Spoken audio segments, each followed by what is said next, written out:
page 93 صفحة 93 task 2 التمرين الثاني I circle the 5 hidden pet names.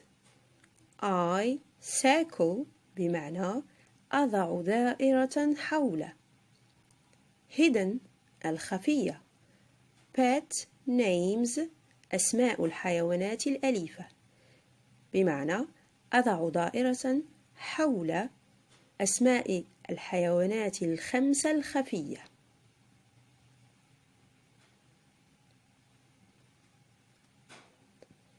في السطر الأول إلى اليسار نجد حرف P. نواصل أفقياً. الحرف الثاني من السطر الأول هو A. الحرف الثالث R. الحرف الرابع R. الحرف الخامس O. والحرف السادس والأخير T.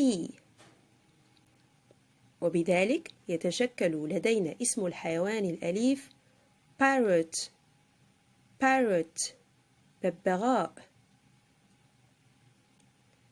الحرف الأخير من السطر الأول أي الحرف الثامن هو H. نواصل عمودياً. الحرف الثاني أسفل الحرف H هو A. الحرف الثالث M. الحرف الرابع S. الحرف الخامس T. الحرف السادس E. والحرف السابع R. وبذلك يتشكل لدينا اسم الحيوان الأليف hamster. ننتقل إلى السطر الثالث إلى اليسار. الحرف الأول في هذا السطر هو D. والحرف الثاني من السطر الرابع هو O. والحرف الثالث من السطر الخامس هو G. وبذلك يتشكل لدينا اسم الحيوان الأليف dog كلب. كما يمكن أن نجد اسم هذا الحيوان الأليف في السطر الخامس الحرف الأول D. الحرف الثاني من السطر السادس O. والحرف الثالث من السطر السابع G. وبذلك يتشكل لدينا ثانية اسم الحيوان الأليف dog كلب. نعود إلى السطر الثالث. الحرف الثالث من السطر الثالث هو C.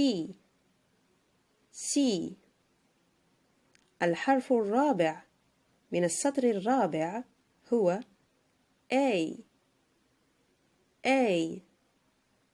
والحرف الخامس من السطر الخامس هو T.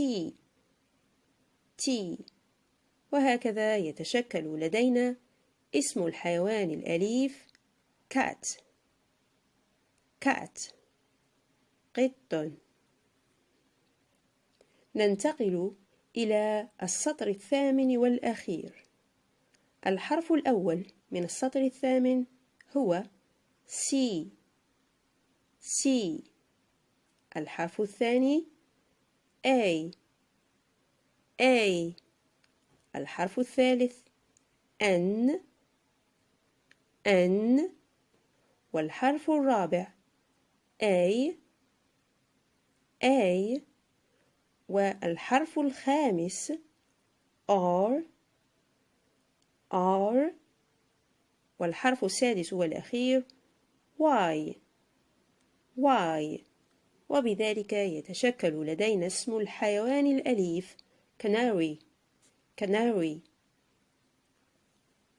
وفي أسفل الصفحة نملأ الفراغات بأسماء الحيوانات الخمسة التي وجدناها: parrot, hamster,